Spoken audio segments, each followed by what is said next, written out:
Shabbat Shalom, family. Shabbat Shalom.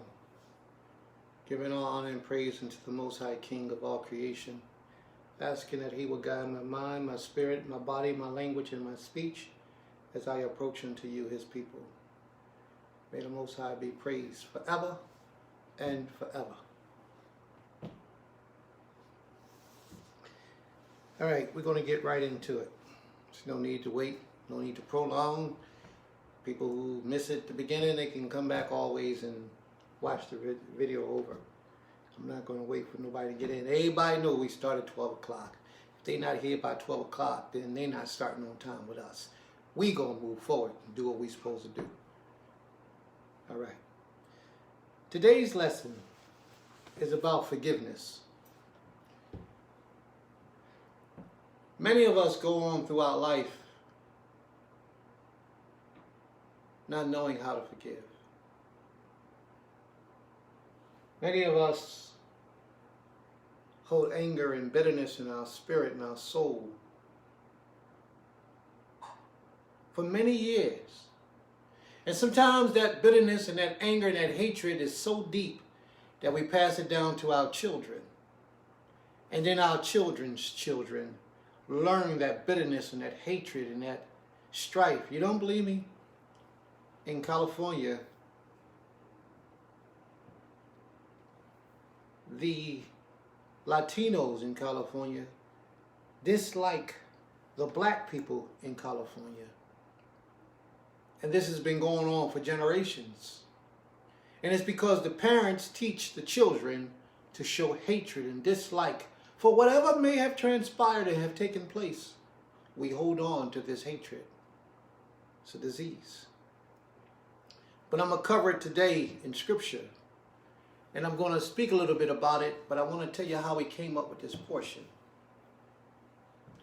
If you follow me on Facebook, you'll see where one of our young men passed away just this last week, last Shabbat. And we had to do his funeral just yesterday. We were a little late on it, but we did the best we could do.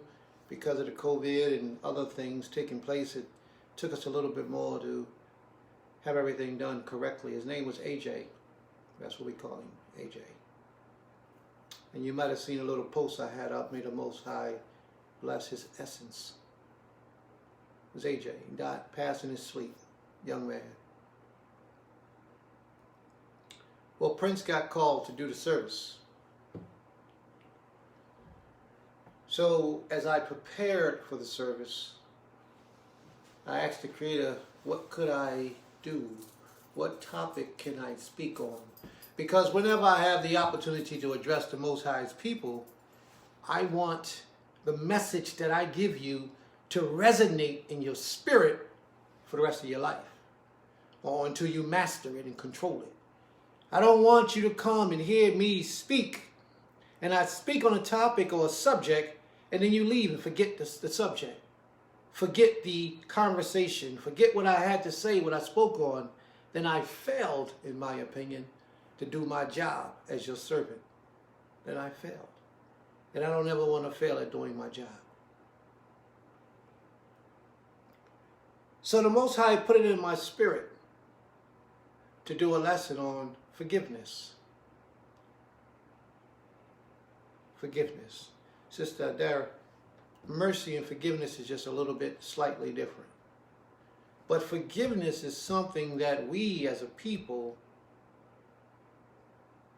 we have the lack of it. And we hold people accountable for things that don't live up to our standards. And when they fail by not living up to our standards, we built this hatred for the individual because we have not forgiven that individual. But I want to finish by telling you how we came up with the lesson. So at the service for AJ, all the people out in the audience, we all listening and everybody paying attention, and Prince pops up with this unorthodox lesson that most people are not accustomed to hearing at a funeral. But you know how Prince do things. He He tries to open up his spirit to the best of his ability to the king, to the creator, so that when he speaks, he's speaking the words of the Most High, or whatever the words are that the Most High has for his people to hear on this day. This is how Prince attempts to speak. So this is how I move. I always ask the Creator for permission. I always thank the Creator for allowing me to approach you, his people. For I am your servant. I am here to serve you. So at this service, we got the opportunity to address the people. And I knew that we caught them off guard because they wasn't expecting what they heard. Just like today, we're going to speak to you, but I need you to speak back. I need you to be real and 100% accurate. I need you to speak back. Who is it that's in your life that you refuse to forgive? Everybody has somebody in their lives that they have not forgiven for something that this person did to them, whether it's a husband or ex-husband or a girlfriend or a boyfriend or a mother or father. What I'm expounding to you today is that you must forgive that individual for what they've done to you in your life. Let's look at it this way. If they attempted to kill you, they attempted to murder you, they actually came down with the axe or the billy club upon your head to destroy you and take your life, and you rolled out of the way, got up and ran away, and you ain't seen them since, you are to forgive them for what they did. Now, I'm not telling you about no Christian hogwash. It's not where I'm coming from, because you never forget. Don't be a fool. Do not give them the opportunity to redo what they've done to you in the past, because you forgive them. Forgiveness is of the soul. And that's what so many of us don't understand. Forgiveness is one of those things that get you right in the realm of the Creator without being the Creator. You now have control over something that's taking place in the spiritual realm. You have control over that. Don't mean you have to forget, because you forgive. Most people don't understand, but when you hold on to hatred and anger and bitterness and strife, what that actually does is it destroys you from the inside out. It's a bunch of negativity. It's a bunch of weight that you're carrying on your soul that's heavy and that can bring you down. It can hold your spirit back from elevating to a higher level of consciousness. Most people don't understand the power of forgiveness. Forgiveness actually cleanses you. It cleanses your essence. It frees you up so that your spirit can live guiltless. If you cannot forgive within yourself, walking around in this conscious mind for the violations and the trespasses that people did to you, whether they did it consciously or unconsciously, how? I'm asking you, how do you expect the Creator to forgive you for what you've done, knowing that you was transgressing His laws? How do you expect the Most High to forgive you when you can't forgive others for what they have done for you, done against you in this physical level, when you sinned against the Almighty, the Creator of all creation, on the highest level of all? Because this physical level is absolutely just a dream. It's a vision of night. It's something that passes away. But that which is eternal is that which lies within the hands of the Creator. A realm that you cannot touch with your hands.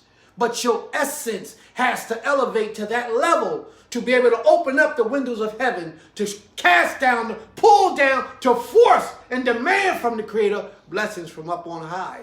How can you do that when you know that you're guilty of murder? You're guilty of rape. You're guilty of abuse. You're guilty of slander, backbiting, manipulation. You're guilty of so many different stealing, adultery, idolatry. You're guilty of so many things yourself. No one stands to be perfect. No one is pure. We all have sin in our lives. We've all sinned in our past. I'm speaking to a lady today, a sister today. And this sister says, well, Prince, I need your help. Prince says, sis, that's what I'm here for. This is what I do. Sis comes in and she trusts me to a degree, and she begins to talk to me.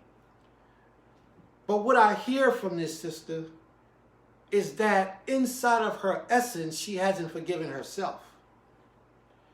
She hasn't released herself of the guilt that she's done in her past, and is holding her back from elevating and seeing her future. Well, Prince, how does that work? Guilt is a terrible thing. Do you know that guilt can actually kill you?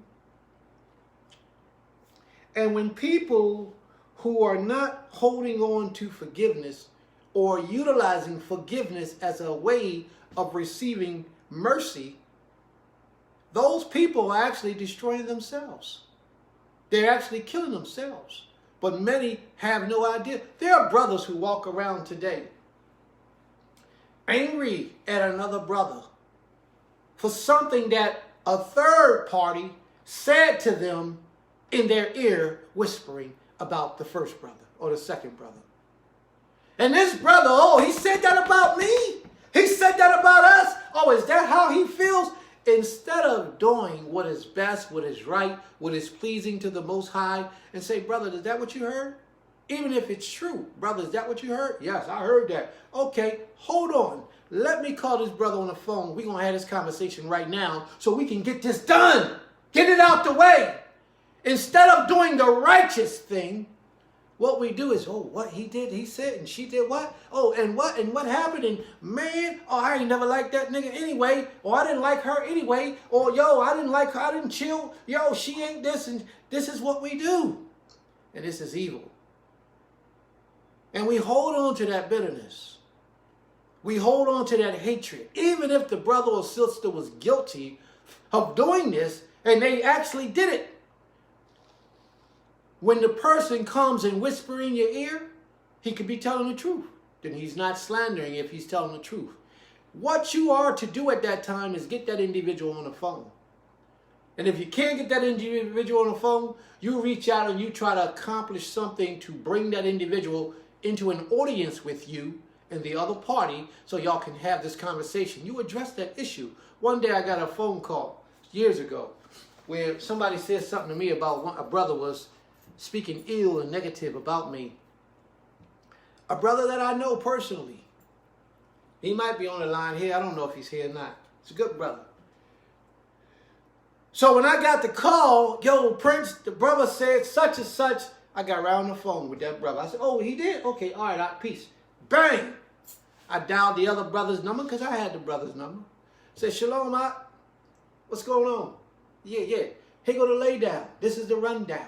Somebody told me, matter of fact, this brother is the one that told me that you spoke this in the audience of other people in reference to me and used my name and said that Prince did this. Well, I'm here to tell you, bro, I didn't do it. I gave the whole layout for what took place, and the brother asked me to forgive him, and I did. And it's no big deal. It's never spoken of again except for this opportunity that we have right now to speak on it.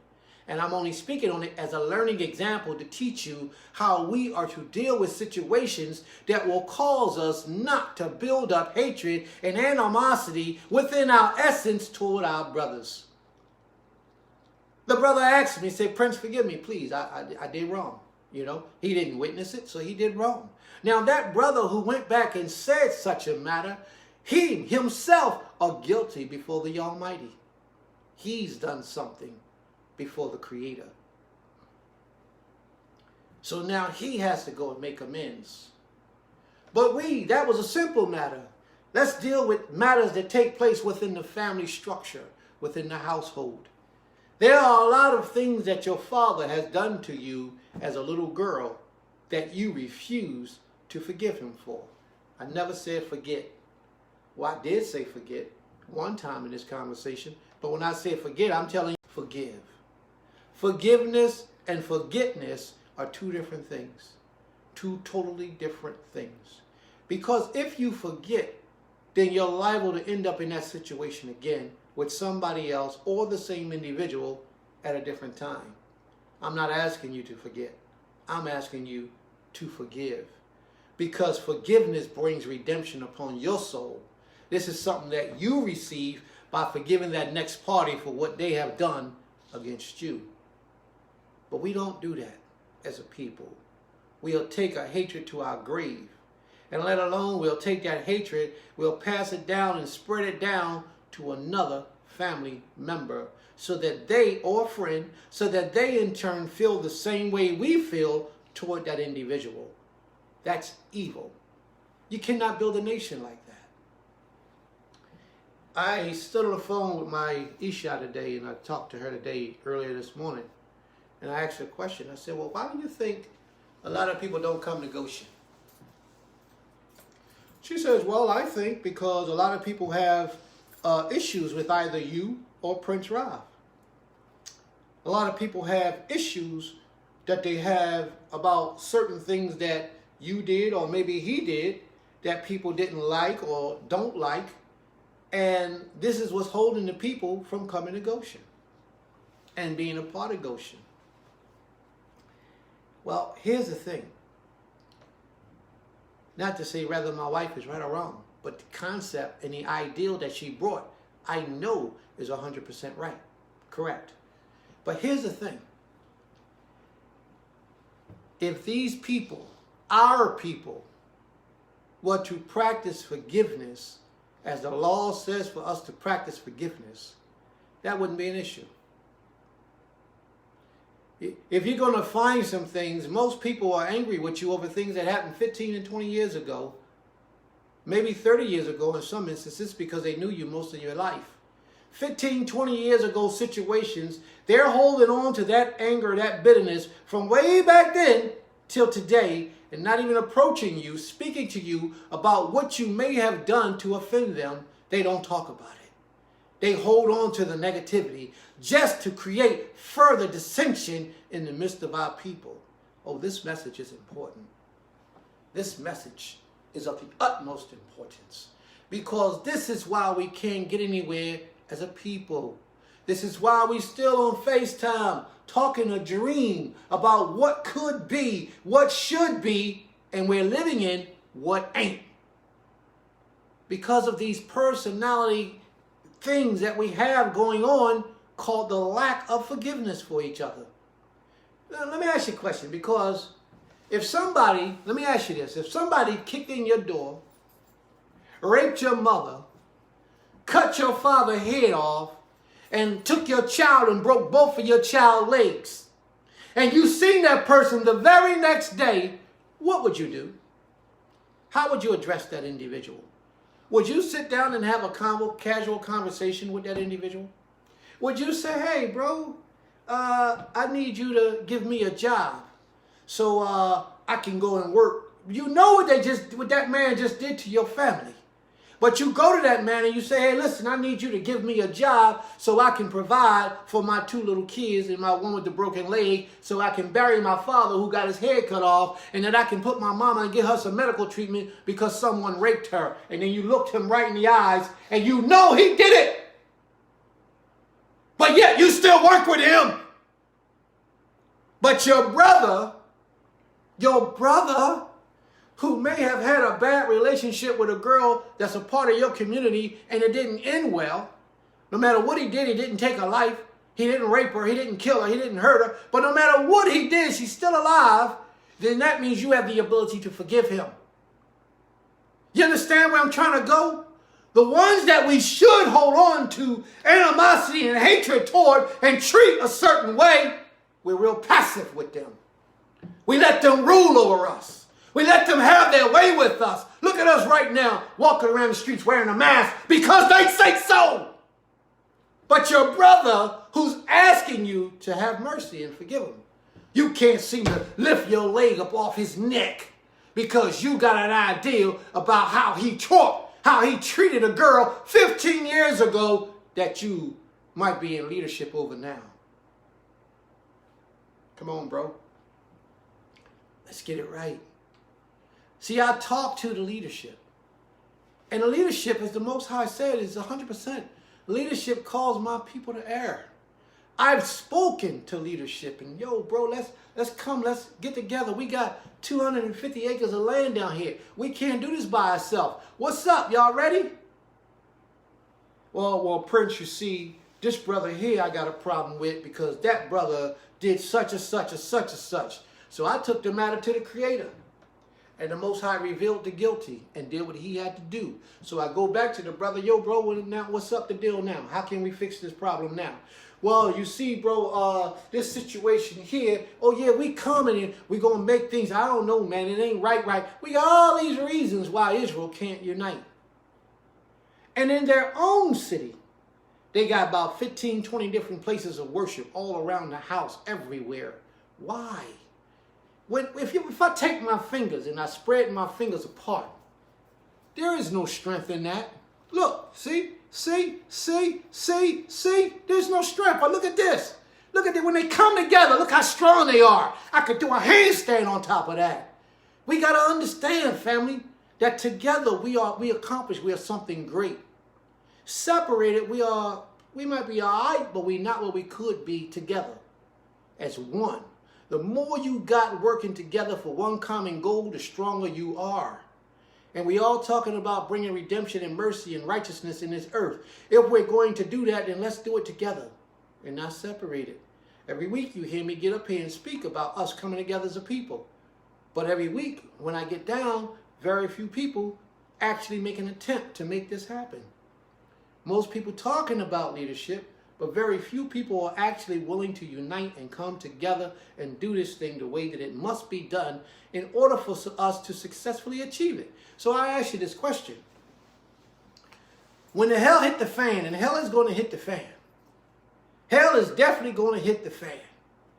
So while we have this open invitation for everyone to come out and hell hit the fan, and we close the gates, who do you think getting in? Who do you think? This ain't the only place. You right, sure right, brother. There's other places you can go. Then you need to go there now. Before hell hit the fan.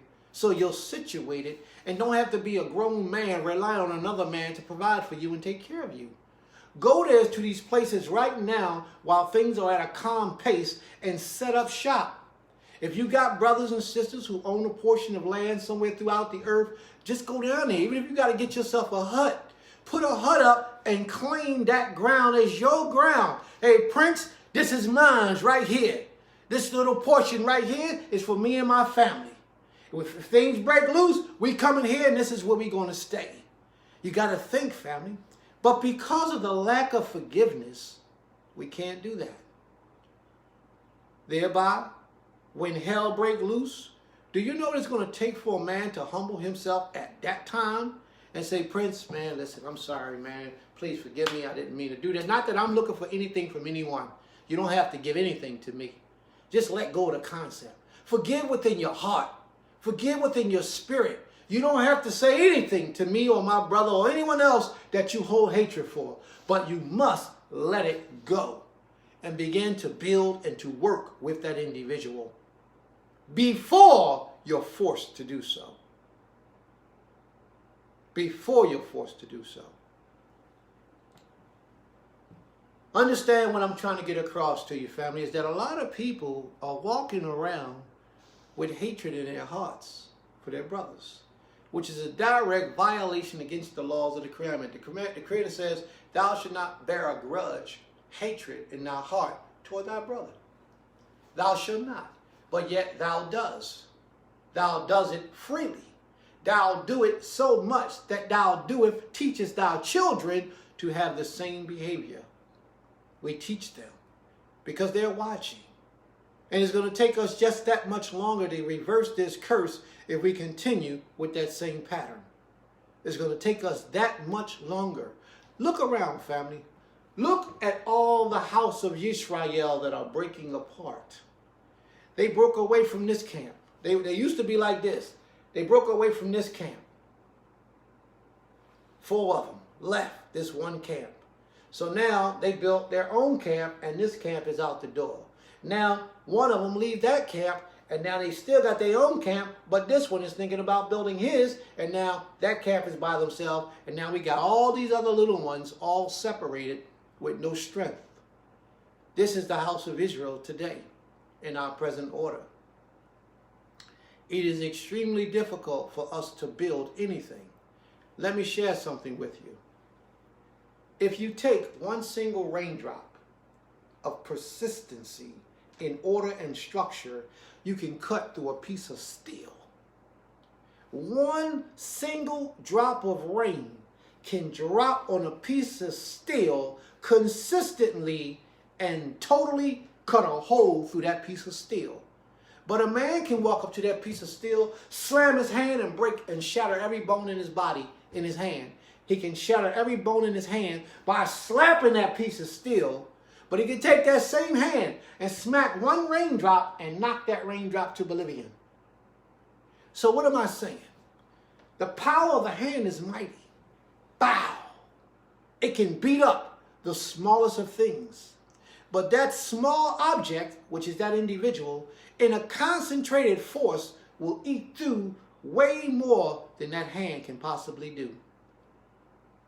That small object compiled together with other of it that think like it, that move like it, that act like it, will cut through that steel, which that hand that could destroy that object, if it was one single object, it could destroy it and it'll totally obliterate it. But that one thing that he destroyed with his hand, if the other ones who's combined with him all came together and united with that one, that hand cannot destroy it. That hand would have a heart. Matter of fact, that hand hit it, it'll end up beating the hand all up, destroying the hand. If you take your hand, the ocean, as wide as the ocean is full of millions and millions and billions and trillions of little droplets of rain combined together.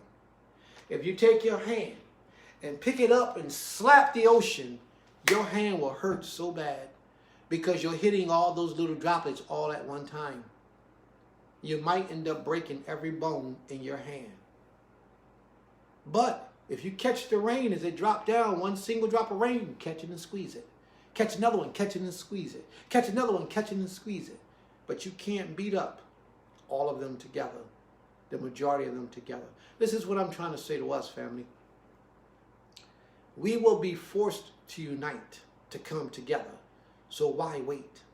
Why wait until the force comes and you have to humble yourself to the highest level, ask for forgiveness and mercy, and then try to find out a way in when it's a time of an emergency, when you can show great elevation right now in your essence, great humility in your essence, and say, yo, bro, I know we haven't had such a good past in the past, but here I am right now today. I want to make things right.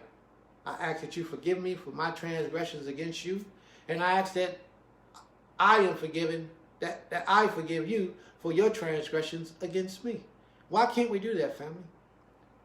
Now that's dealing with the nation of Israel. Now let's live on a more personal level. You know, I do a lot of counseling.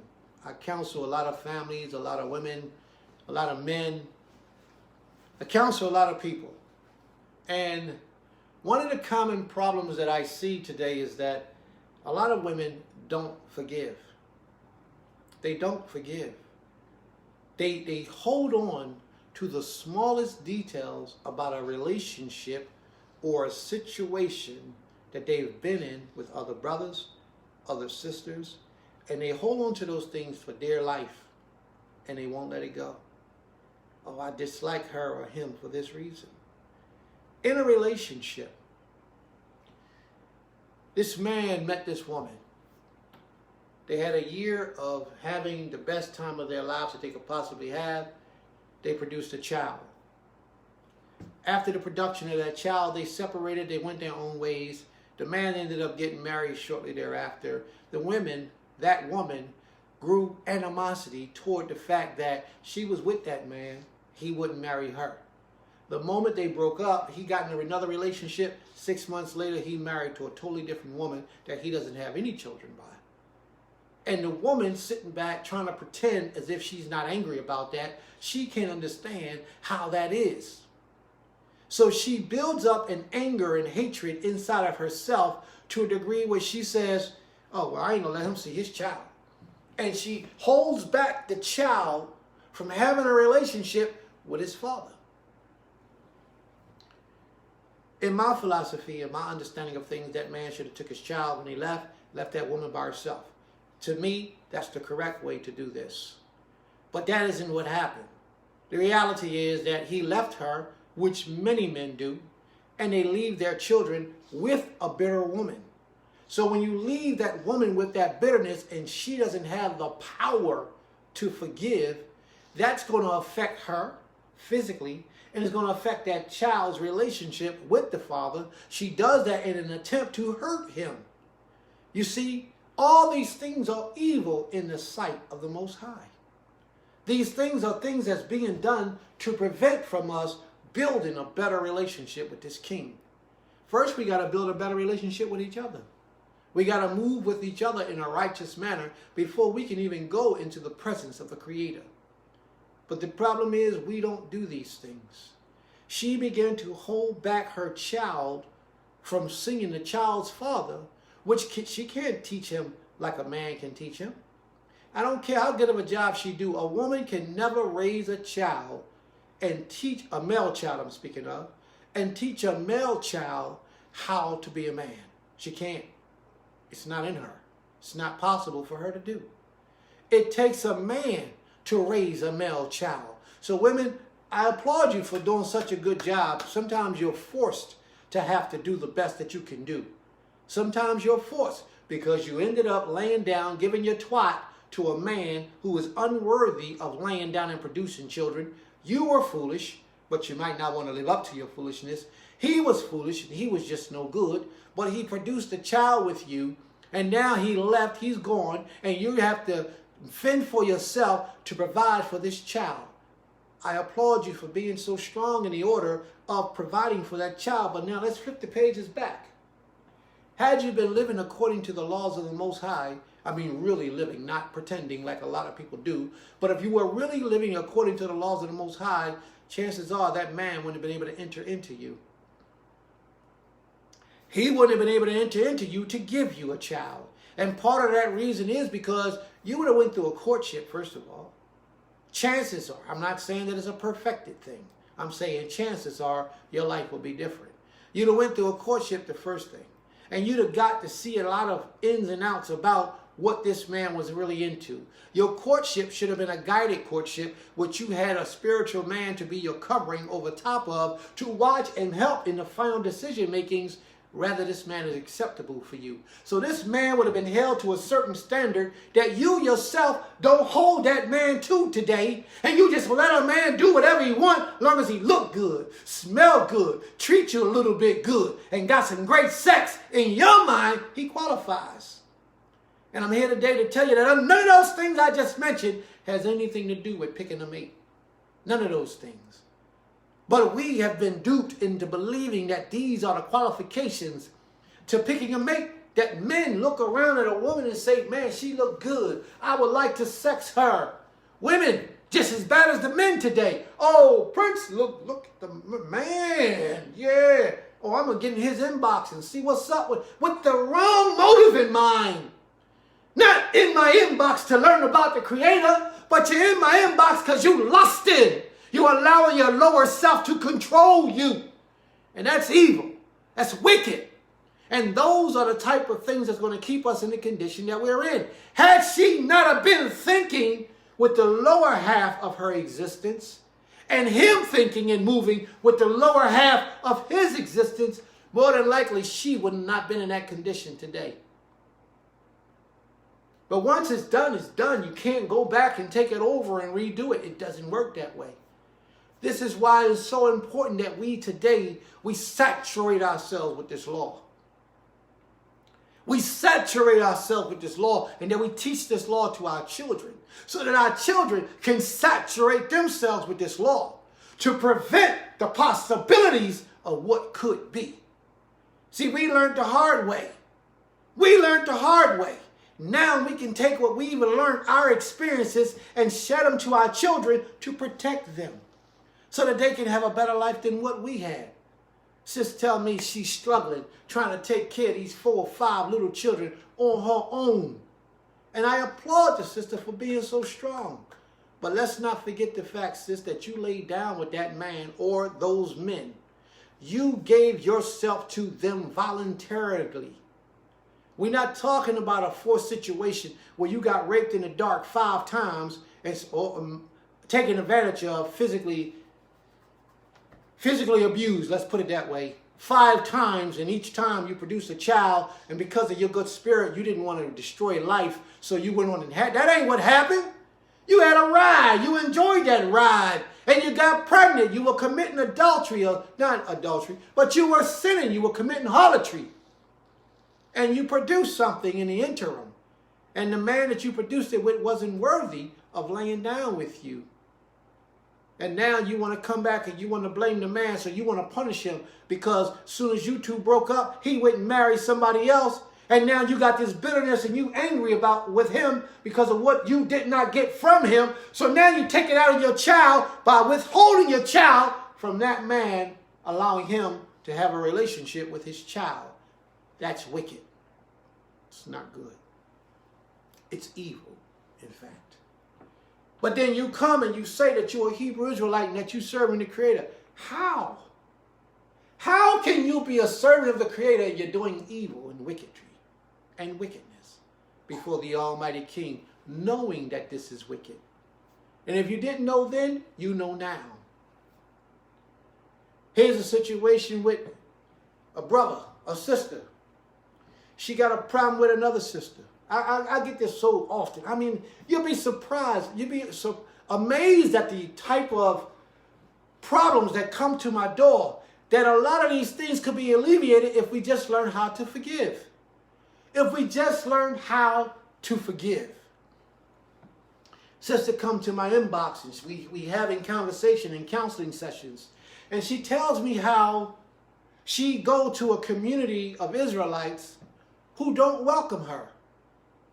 We're not talking about her going into a community and the men are saying, sister, you sit over there in the corner and you learn. No, we're talking about other sisters piling up and ganging up on her and alleviating her from situations and conversations and relations with others because they feel like she looks good. She's she's an attractive woman. She's built well. Oh no, she must be here for a man. Let's move her to the side. Let's alienate her. This is evil. These are things that we have to learn to forgive people for. We have done these things to our people for our own selfish reasons. If that's the type of mind you got, don't portray that mind on another. That sister could really be there trying to learn about the Most High. You are supposed to be an example for her. You are supposed to give her that guiding light to show her what a child of the Most High is really about. If you got a weak man, then you got a weak man, and you got to deal with that in a different manner. But that sister who just came through that door, she shouldn't be coming to me 2 years later complaining about the sisters in her Knesset that don't want to invite her and let her be a part of things because they're worried about their own insecurities of her trying to take their man. These things are real, family. These are real. Women against women. Women have been taught by women how to hate women. I'm telling you to forgive them. Let it go. Let it go. The truth will reveal and expose itself. And if it comes to find out that she is there just for another man, the Most High will expose her. But let the Most High do it. You don't do it. You are to treat that person with love and respect like you would a member of your community for 30 years. That's how you're supposed to treat them. You don't shun them. You don't make them feel like, oh, you only here for one thing. I ain't with that. You don't make people feel like that. And sisters, you got a bad habit of doing that. A lot of you might not want to hear that, but it's a reality. It's true. It's real. And you have to stop shunning people who come to learn about the Creator just because of your own insecurities.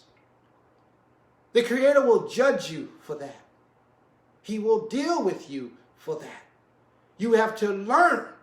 And especially if you sit in a seat of leadership. If your husband is a prince, if your husband is a Moreh, if your husband is a Zakane, then it's really necessary for you to separate yourself from that negative spirit. because you will be called upon in situations and circumstances that would involve people divulging their personal information to you. And if you're not right in the spirit, you're going to go out and do the wrong thing with that people's information. You can't help them. You're more of a hindrance. You will turn them away from the Most High, away from the Most High's people. You have to be careful what you do. You have to be careful. You have to be careful.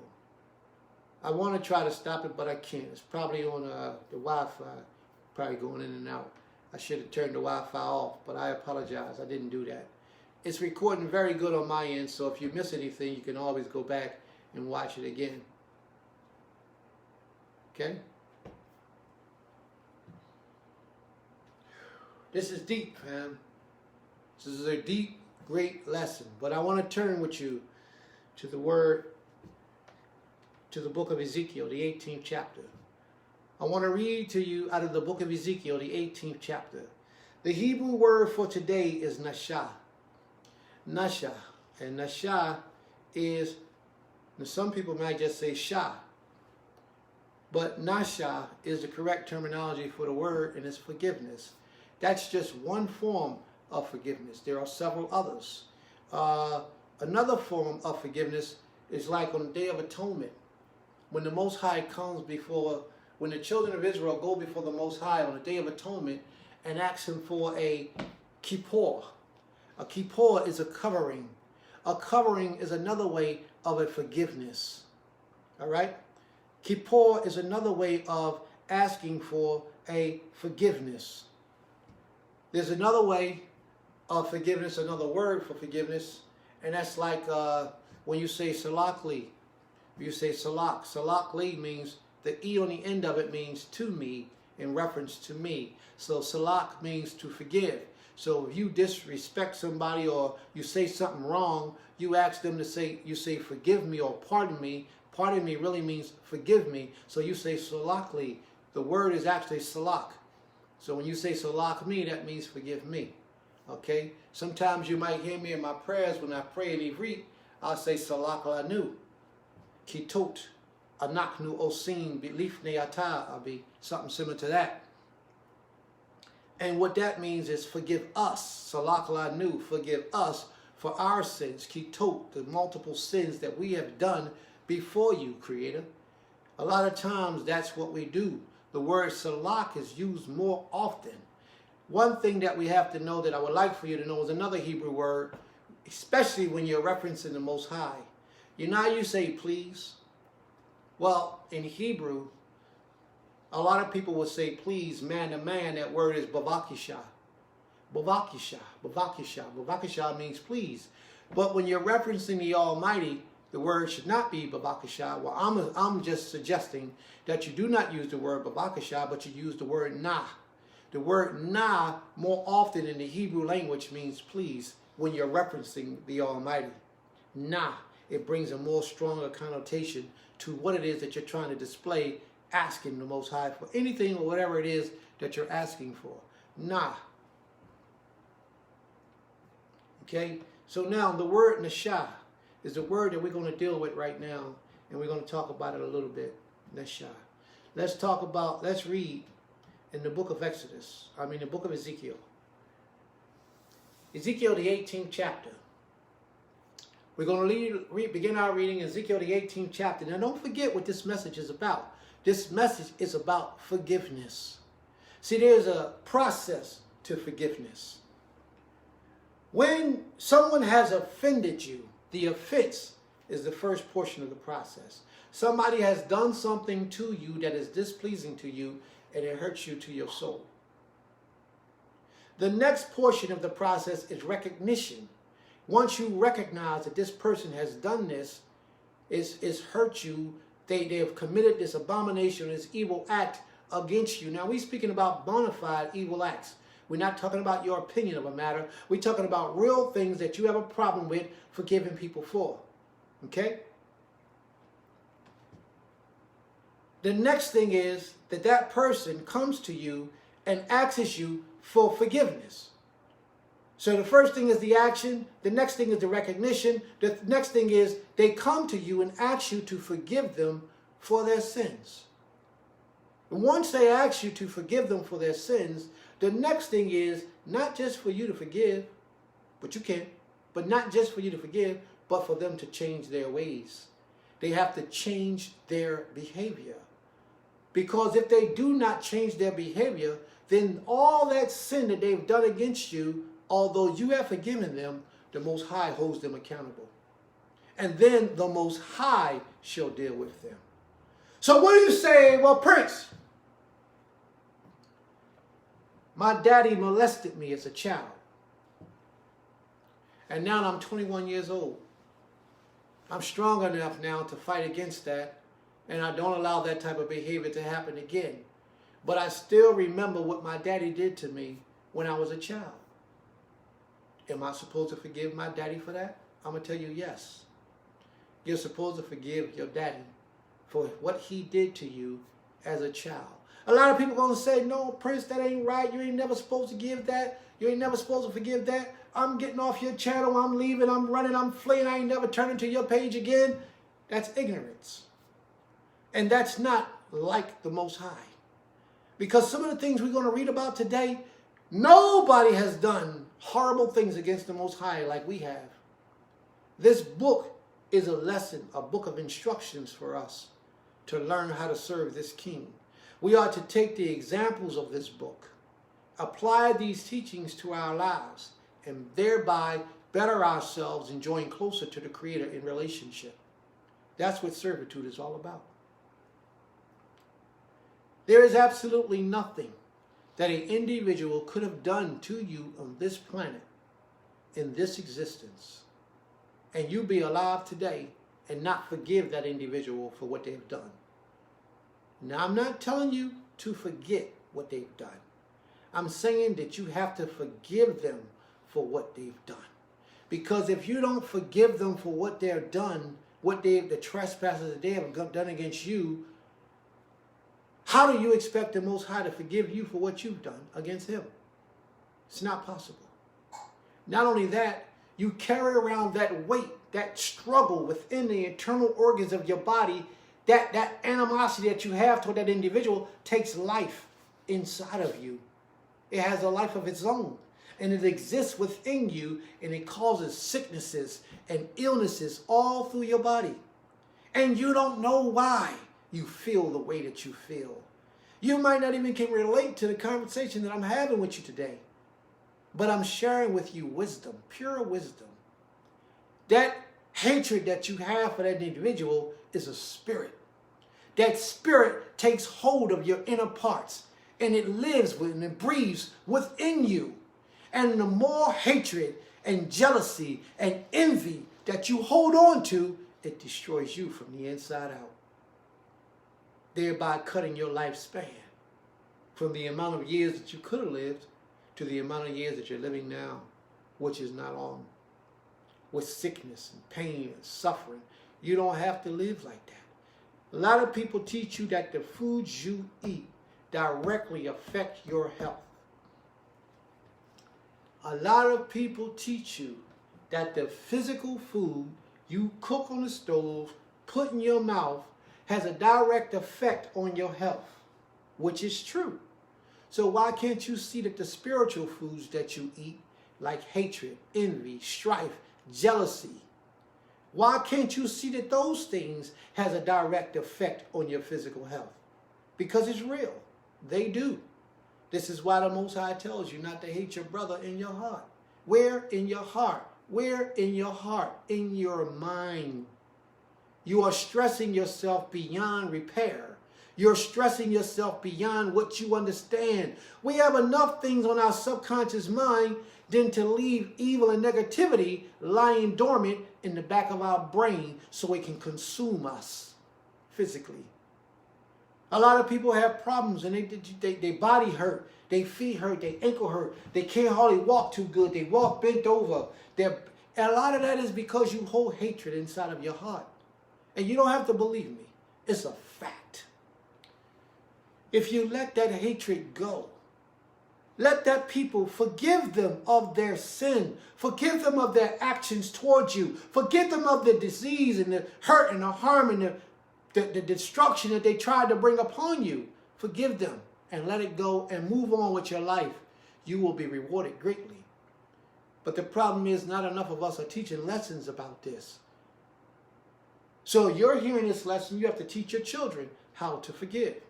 Rather than holding on to burdens and grudges and making those things really become a live entity within you, you have to let it go. The best way to let it go is to relieve it and forgive that person of it. Once you do the opposite of what the adversary is telling you to do, you are actually now releasing that energy from you. That's correct, sis. Hurt and disappointment as well. That's all a part about forgiving someone. If you was here earlier in the lesson, you'd have heard me accomplish all that. I spoke about all that, but you're right on point. Keep it up. You're right on point. We're going to start in 18th chapter of Exodus. Exodus, the 18th chapter. I need something to drink. Can you guys give me a second, please?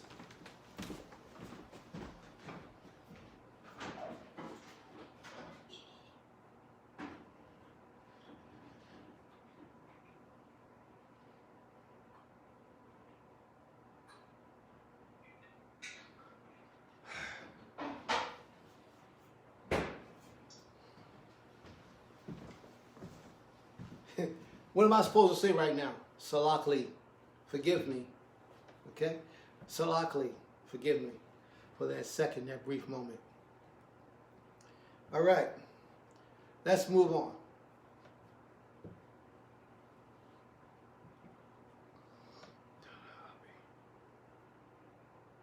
Ezekiel, the 18th chapter, verse 1.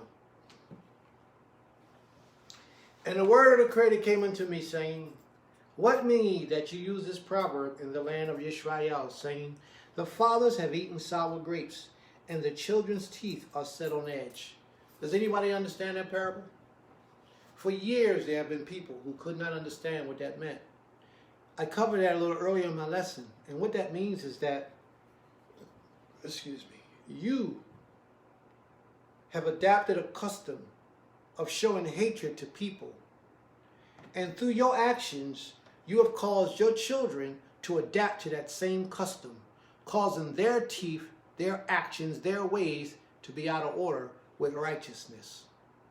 That's what that means. You can teach your children by sitting them down and saying, listen, 1 + 1 is 2. 2 + 2 is 4. 4 + 4 is 8. You can teach your children in that way, but there's another way which is more effective in teaching your children, and that is through your actions. So when your Yelodim, your children, your Yelodim, your children, your Yalda, your daughter, is sitting around, they're hearing you on the phone or in the companies of others, they're paying attention and they're learning. So when they hear you on the phone and you're backbiting and talking bad and showing hatred, oh, I just don't like their father. I can't stand their father.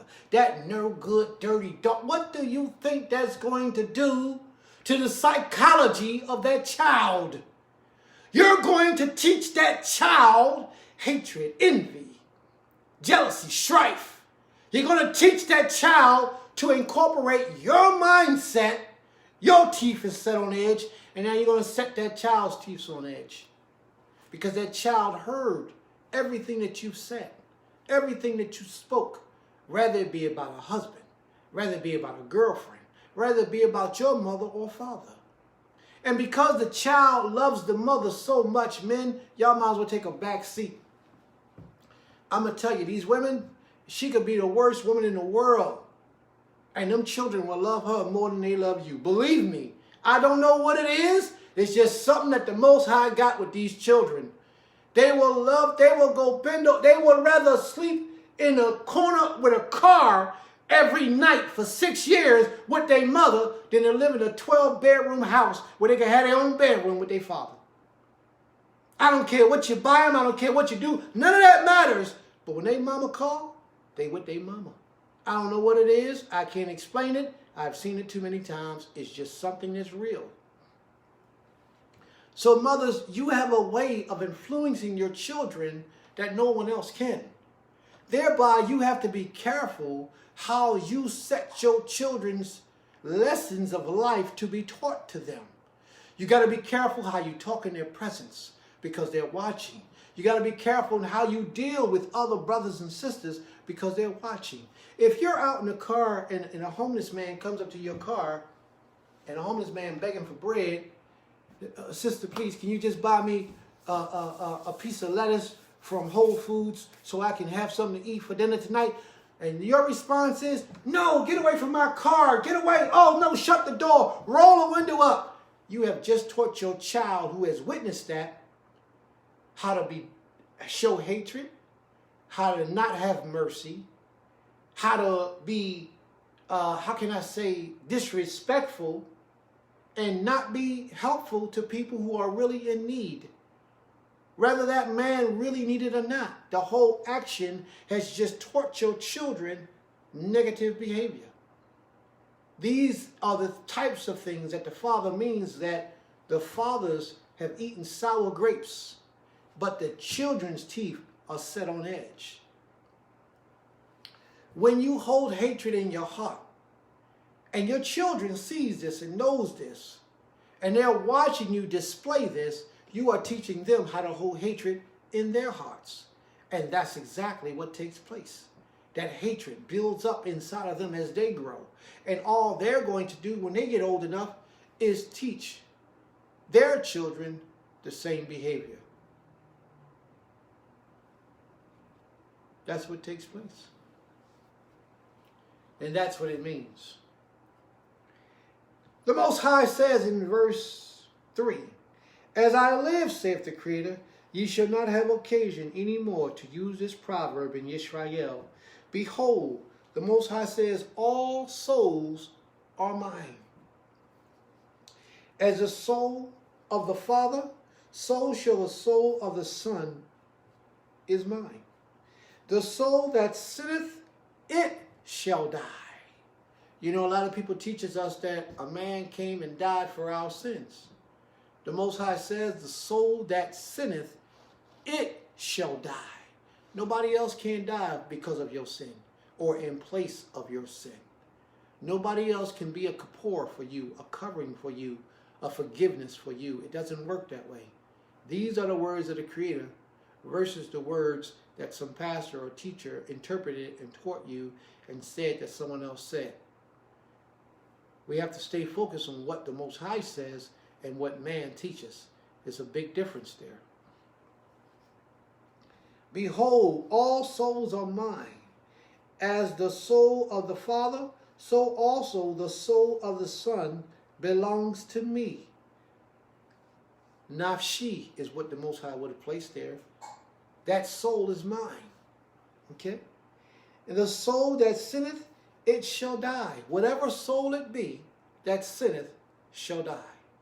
Let me say this to you, family. Let me please explain this to you. There is no perfect man who has ever walked the earth blamelessly without sin. Never was, never will be, never can be. Okay?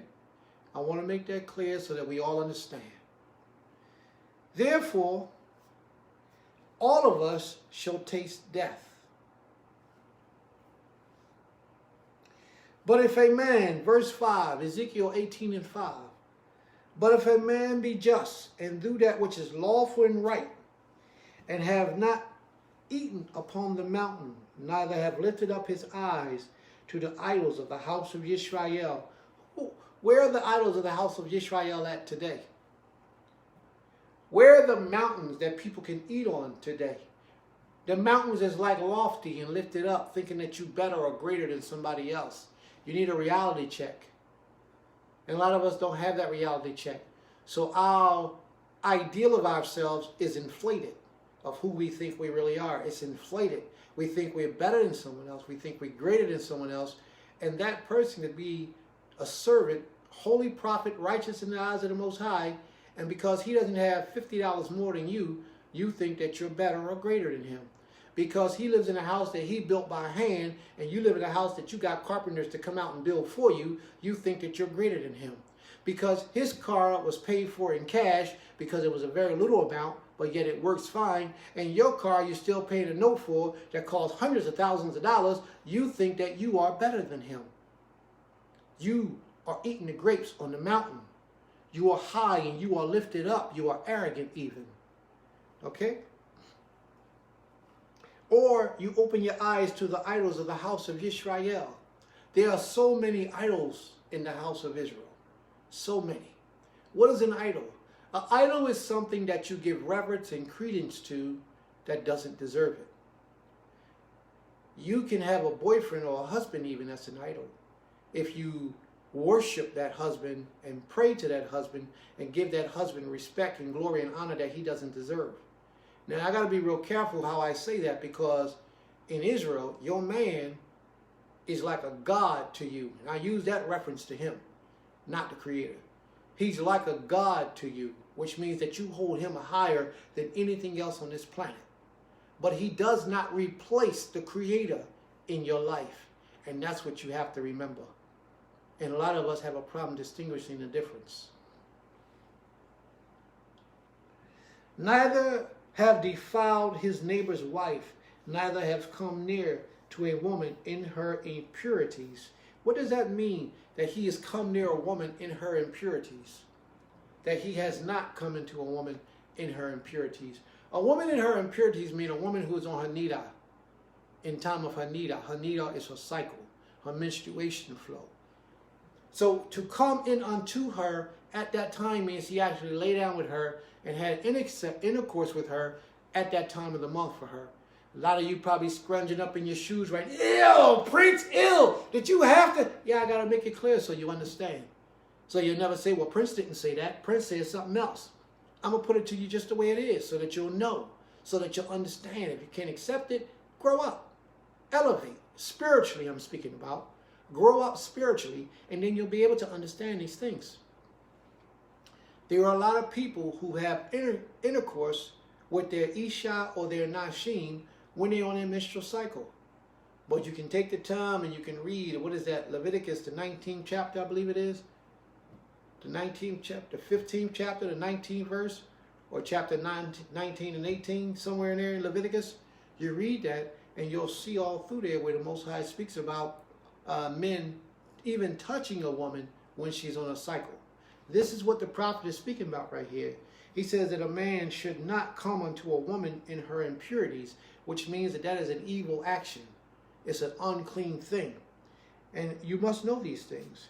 And this man has oft not wronged anybody, but have restored his pledge. Now this is how a righteous man is to live. He is to restore his pledge for a debt, has taken naught by robbery, has given his bread to the hungry, and has covered the naked with a garment. He that has not forgotten, have not given forth upon interest, neither has taken away any increase. A lot of our people who are in position to help us, they'll help us, but they got to get something benefit out of it. I'm not talking about a brother or sister who runs a business and they charge you $5 more than what they paid. I'm talking about somebody who will say to you, well, I see your lights cut off. I'll give you the $2,000 you need to get your lights cut on because there's no other way you're going to get it. But I want $2,500 back. That's interest. Those things are evil. That's not how the Most High wants you to deal with your people. All right? This is what the Most High is talking about. You did not charge interest or any increase. You did not take it. That has withdrawn his hands from iniquity. These are all the actions of a righteous man. He has executed true justice between man and man. That means that when a matter rose up between his son and the son next door, he didn't side up with his son just because he was his son. If his son is wrong and evil, his son needs to be dealt with as an evil man. He didn't side up and say, well, that's my own son. I can't give my son 40 lashes. That's my son. No, I'm not going to rule that. See, that type of behavior has brought down kings. Has caused Knesset to be destroyed. Caused neighbors to go to war. because of evil judgment, because this is my son or this is my daughter and that's your child, so we can punish your child, but we ain't going to punish. That's evil. That's not how you do it. Righteous judgment shall prevail. He executed true justice between man and man, hath walked in my statutes, and have kept my ordinances to deal truly. He is just. He shall surely live, saith the Creator. Now, you can't do one or two of those things and not do all of these things. You have to walk right before the Most High in the integrity of your mind. Okay? You have to walk right in the Most High in your integrity. You can't say, well, I'm not going to show injustice or partiality in judgment when it's my child, but at the same time, if I see the homeless, I'm not going to help to clothe them. Or if I see somebody that's hungry, I'm not going to, and it's in your power.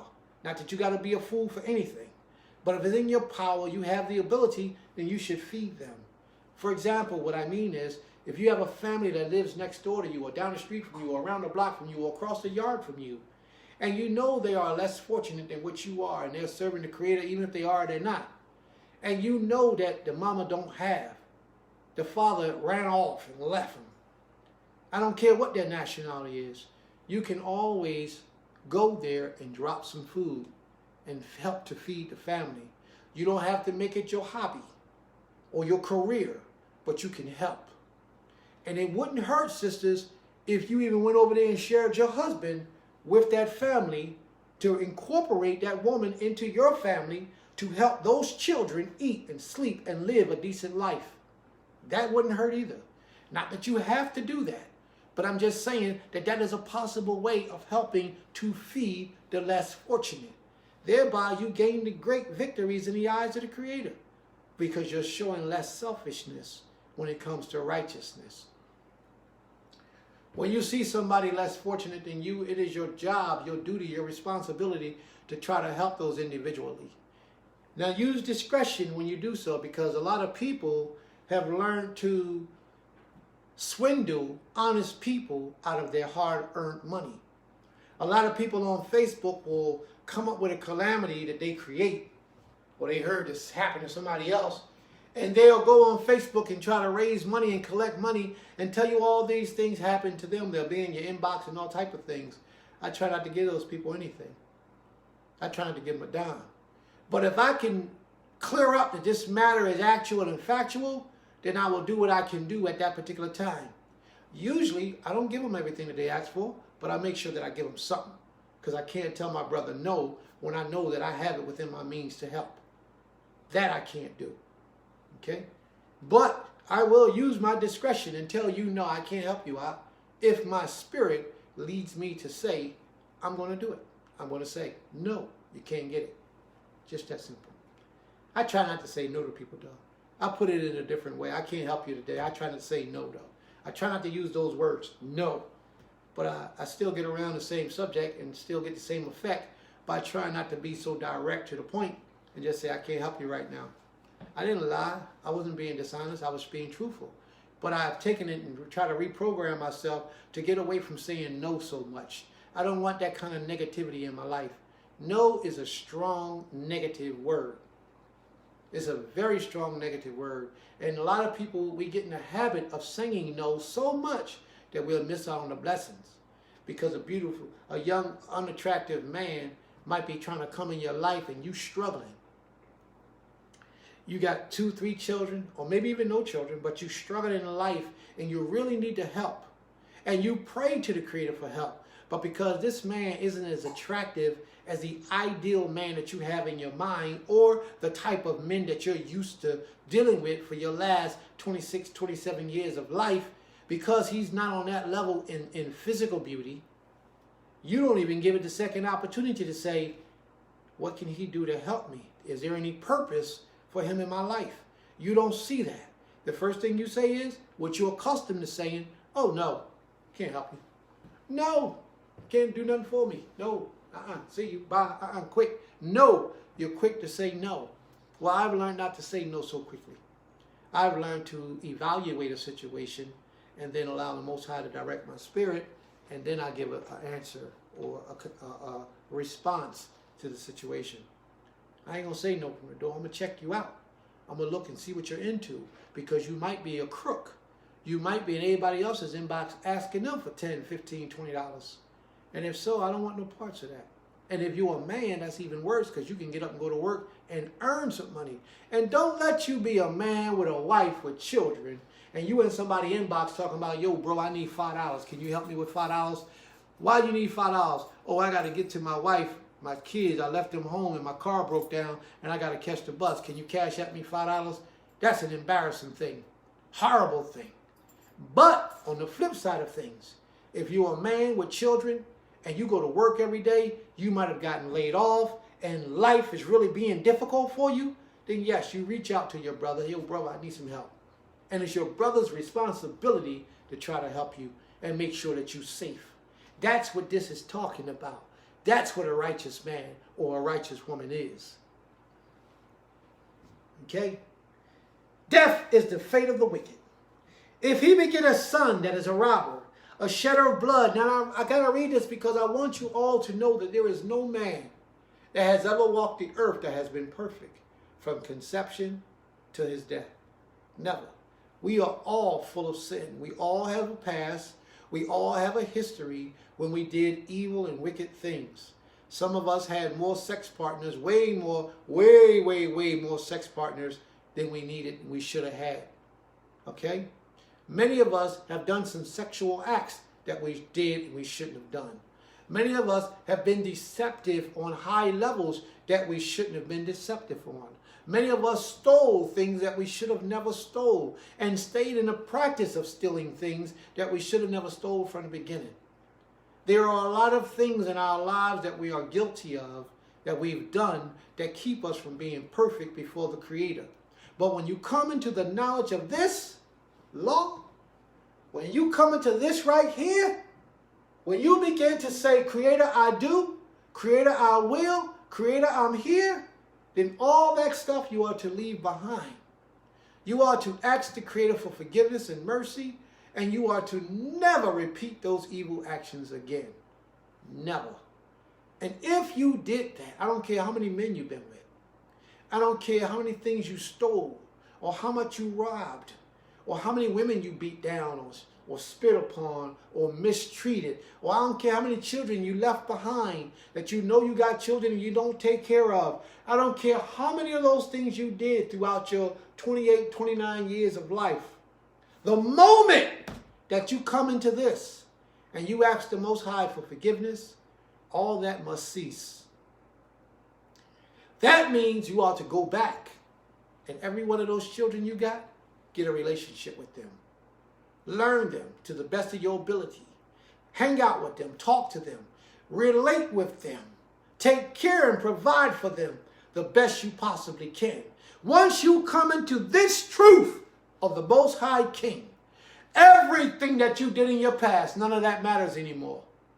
None of it. You just don't go and repeat it again. Because the moment you repeat it again is the moment that everything that you've ever done should be brought back and you should be held accountable for it. This is the word of the Most High King. Let's read on. We're in the book of Ezekiel, the 18th chapter, verse 11. Whereas he himself had not done any of these things, for he have even eaten upon the mountains and defiled his neighbor's wife, has wronged the poor and needy, has taken by robbery, has restored the pledge, and has lifted up his eyes unto the idols, have committed abominations, have given forth upon interest, and have taken increase. Shall he then live? Shall not live he hath done? He shall not live. He has done all these abominations. He shall surely be put to death. His blood shall be upon him. Now watch this, because this is where it gets interesting. Now lo, if he beget a son that seeth, now this is what we were talking about earlier, that seeth all his father's iniquities, which he has done, and considereth and doeth not such like, that has not eaten upon the mountains, neither hath he lifted up his eyes unto the idols of the house of Israel. He has not defiled his neighbor's wife, neither have wronged any, has not taken aught to pledge, neither has taken by robbery, but has given his bread to the hungry, and has covered the naked with a garment, that has withdrawn his hand from the poor, and has not received interest, nor increase has executed. My ordinances have walked in my statutes. He shall not die for the iniquity of his father. He shall surely live. As for his father, because he cruelly oppressed, committed robbery of his brother, and did that which is not good among his people, behold, he dieth in his iniquity. Yet say ye, why does not the son bear the iniquity of the father with him? When the son has done that which is lawful and right, and has kept all my statutes, and have done them, he surely shall live. So why did I read that portion? Because I want you to know that your forefathers who have went before you more than likely did not do the laws of the Almighty. So you have an opportunity to now do these laws. And if you walk in these laws of the Creator, the Most High says, all the sins of your fathers shall be forgiven. They will not fall upon you. See, there's something here that a lot of people don't understand. But if you live in a man's household, this is a lesson in itself. We stopped at verse 19. This is a lesson of its own. I had a conversation with a woman the other day.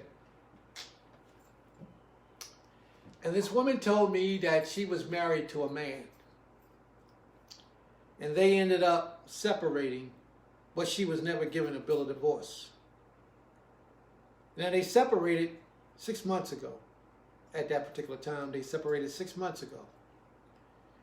And I said to her, well, you have to go back to your husband and get a bill of divorce because you're still his wife.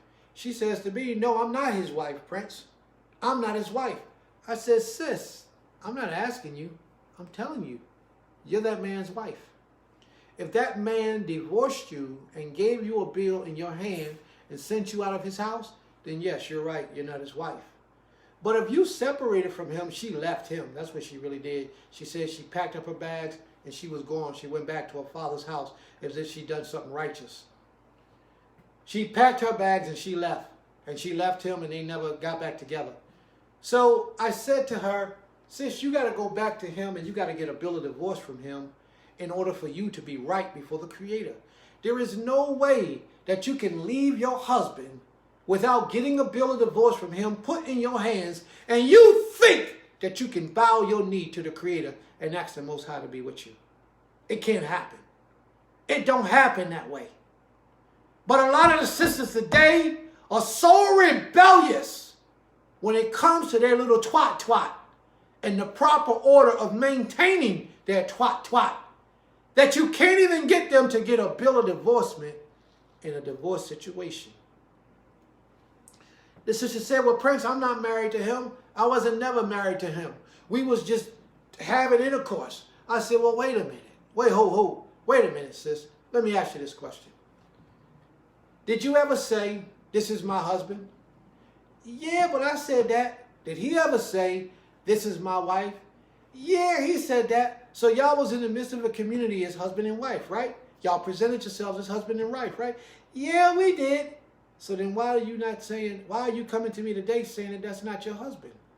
It's because of convenience. You understand?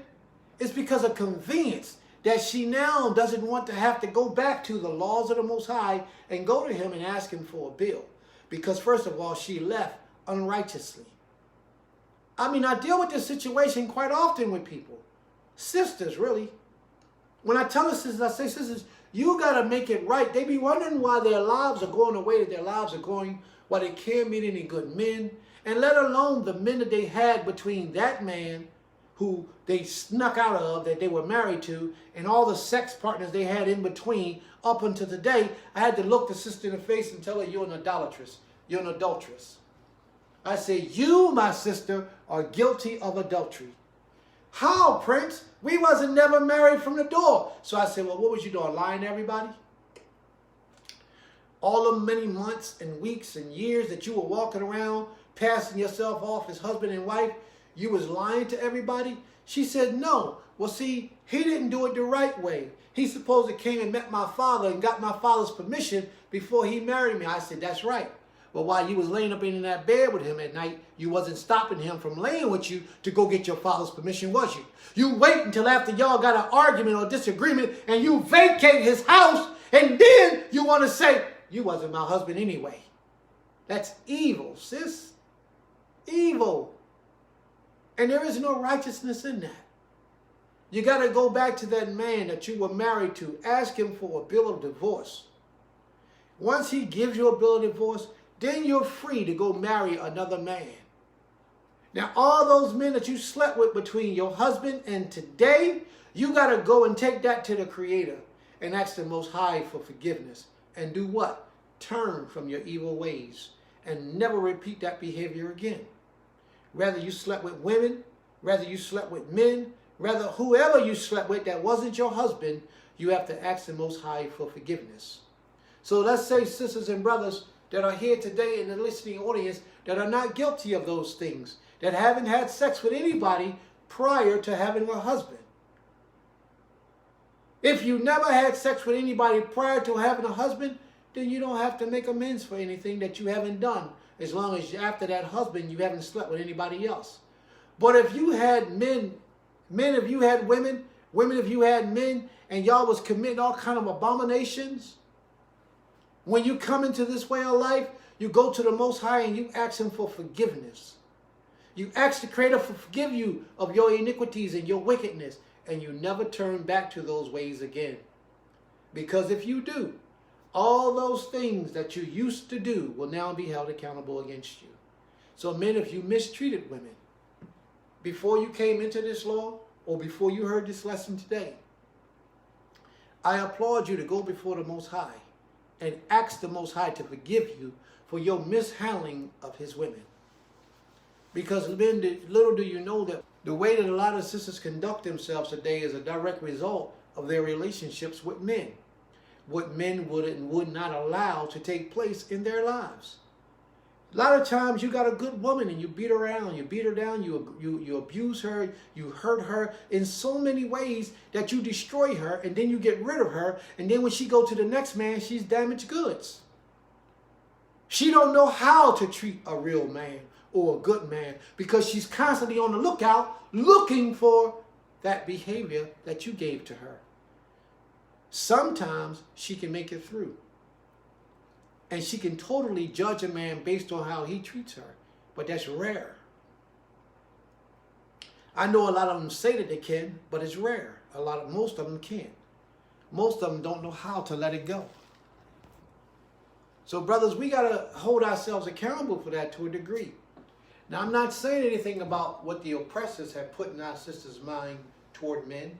I'm talking about the part that the role that we play. See, in order to find forgiveness, brothers, the first thing you got to do is acknowledge your sin.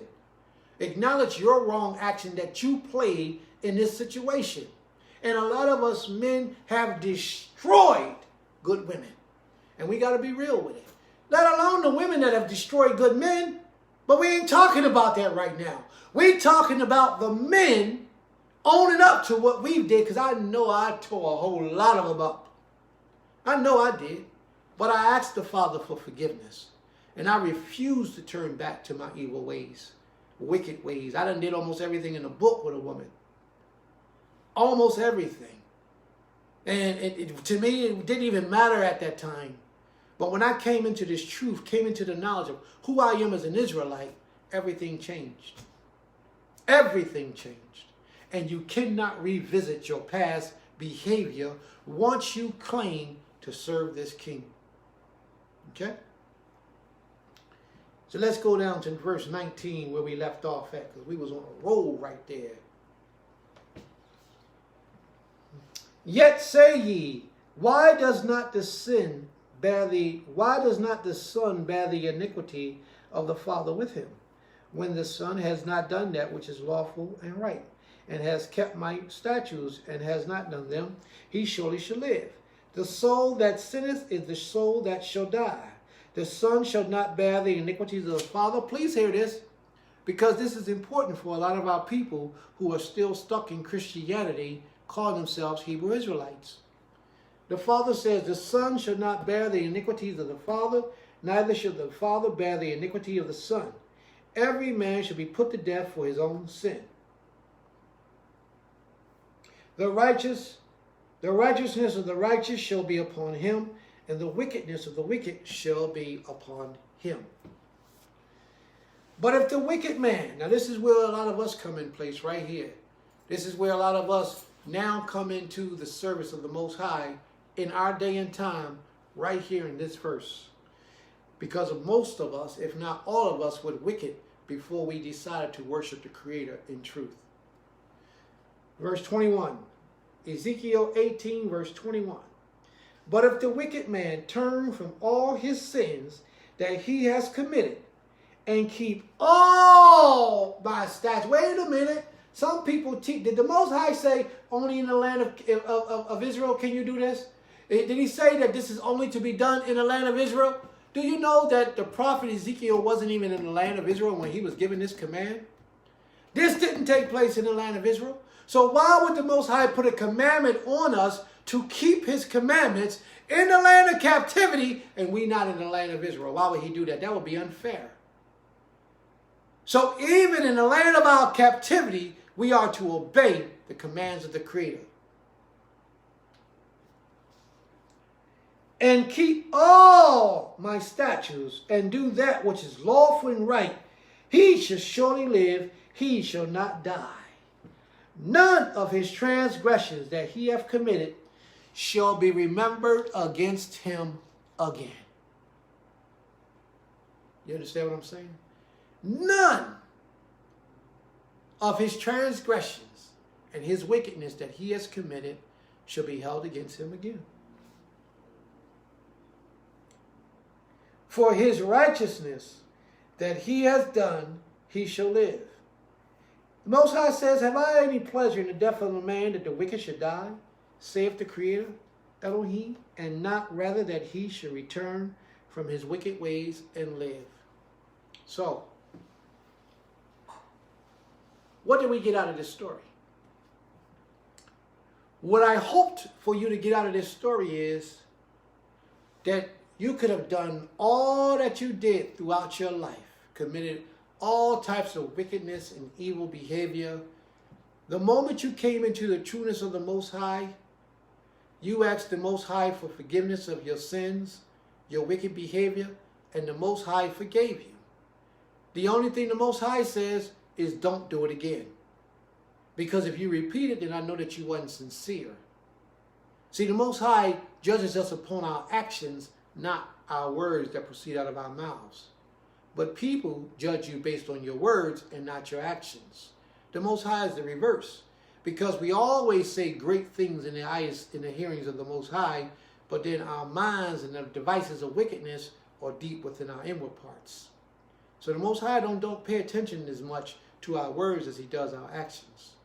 So this is the point that I'm trying to get across to you. With all the wickedness that we've done to the Creator, but yet he forgave us, why can't we forgive someone else for what they've done to us?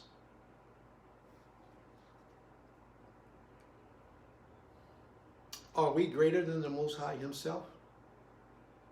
No, we're not. There should be absolutely nothing that a person can do to you in this life that you are not able to forgive them for. What I'm saying is, you don't forget what they've done, giving them the opportunity to repeat their behavior, but you must forgive them and move past it. Sometimes you got to work with these individuals. Sometimes you may not ever have to see them again. And even if you don't have to see them again, you still have to forgive them. You understand what I'm saying to you, family? I pray that you do. We, as Hebrew people, because of the oppression that we received by the oppressor, we have forgotten the art of forgiveness. Forgiveness don't hurt the person that you hold in the hatred against.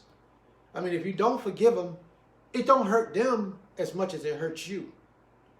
Because holding on to hatred for an individual, dislike for an individual, is a spirit that's taking hold of your soul and your inward parts. And you have to learn the art of forgiveness. You have to learn to forgive people for their trespasses and the things that they have done against you. I'm going to jump on something real funny in a moment to try to relay my message to you so you'll understand a little bit deeper. There was a sister on a page, on a Facebook page, and this sister be on my page all the time, talking all kind of things. If I put up, there's a good day in the earth today, she gonna come up, not over here, it ain't no good day. If I say I found $10, she gonna say, well, it wasn't real money anyway.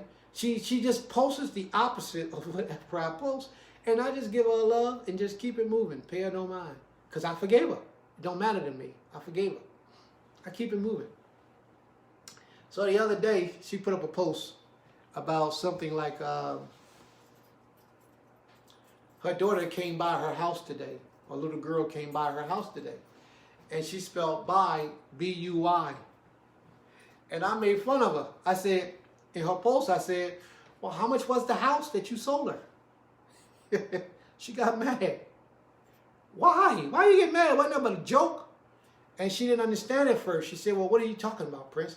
I said, well, you put B-U-Y, and you meant to say B-Y. So it's just a joke, you know? So she let that slide. 2 days later, here she goes. She was on liking some of my posts today. A post that I put up a couple days ago. I forget what the post was. But she said something in the post. And, the post was about if your husband calls you on the phone and you're on the phone with somebody else, do you hang up with the other party, or what would you do? Or do you tell your husband you got to go, you call him later? Or however you would handle it is pretty much what the post was. So she got on there and she said all these words. And I said, you know what? We can cut that short down to like 3 words. I got to go. Bye. And I put B-Y. I was going to put B-U-Y, but I put B-Y because I didn't want to be smart or sarcastic. So I put B-Y. And that was underneath her post, what she wrote, what she mentioned. And everybody else was posting all their stuff, and I might have responded to about 2 or 3 posts that I felt was extraordinarily great. However, they got a little bit of attention. Few moments later, she hits me back on one of my posts talking about, Prince, I'm disconnecting myself from you. Take me off of all your pages. I ain't your friend no more. All this stuff. Because she had no forgiveness. Because she had not forgiveness in her heart. And this was a simple matter. These were simple things. She got angry. Now, I tolerated her behavior for at least a year, maybe 2 years. I tolerated her behavior in all of my posts. Every time I say something, she's coming back with something on the opposite of what I say. If I say polygyny is good and grateful, she'll come back with Adam only had 1 wife. So why polygyny great? Polygyny ain't lawful. Polygyny ain't all types of things. But I never had I could have pushed the delete button and unfriended her because she's always like that. But I didn't. The moment that I raised my voice to her and say something that's contradictory to what she wanted, her point, she can't take what was given, what she put out, she couldn't take it. And I only gave her a small, not even a millimeter of what she gave me, I gave back to her. And she come telling me, you might as well delete me from your friendship. I don't want to be friends on none of your pages no more. I ain't doing nothing with you. And in my mind, I said, well, sis, I don't have to delete you. They got that button. You can delete yourself. You can delete me from your friendship if you don't want to get none of my posts or watch what you're going to tell me to delete you. Now you want to be my boss. I don't know why people are like that. She want to tell me what to do when she has the ability. If she really don't want to be my friend, just push that delete button and disconnect me from your association. That's all you got to do. But she going to tell me off and tell me what she ain't going to. But tying this all into my lesson, if she had the power to forgive, she would forgive me. And then she would go to my inbox and lay out what her problem was. And more than likely, knowing the man that I am, I'll apologize for anything that I've done to her to offend her. And I won't do it again because I know she's sensitive and I just wouldn't do it again. But she couldn't handle it. She has no forgiveness in her spirit. And that's not good. I liked the lady. I thought she was a mild, pleasant. She had a good spirit on other issues and with other people, just not with Prince. But I could detect the difference, so it was cool with me. I understand how the operation of people work. So it was cool with me. But now she's disassociated herself. She don't want to be my friend no more. And I guess she calls herself hurting me. But that hatred will hurt her way more than it's going to hurt me. It's going to hurt her because it took hold inside of her. It became alive inside of her spirit. And it's not going to hurt me to the degree that it'll hurt her. I might miss her always saying something sarcastic about my posts. I might miss that, you know? I might miss her saying, being the first one to respond, oh no, it's not like that, Prince. This is the way it is. I might miss that. But that ain't going to hurt me to the degree that her hatred for me or not being able to forgive for me, the degree of that being upon her is a whole lot stronger than what her separating from me is going to be. And I'm trying to explain to you, family, the lack of forgiveness has separated families where brothers and sisters don't speak to each other because of something that took place in their childhood that they have not forgiven each other for. Some people have left home and never forgave their parents for the reason why they left home. And they never speak to them again. So that means they walk around in life with this hatred, this cloud over top of their spirit, not fully understanding what that cloud is. A lot of times you feel in life weighed down. Nothing is going right for you. You're having a lot of problems. You can't keep a job. You can't keep a relationship. Your children are unhappy. You unhappy. You're homeless. But I'm not talking about once. I'm talking about like 3 or 4 or 5 times even in your life. You keep repeating that same down cycle. A lot of it starts right there within you. A lot of it starts with you having the ability to forgive. You'll be surprised of the power of forgiveness.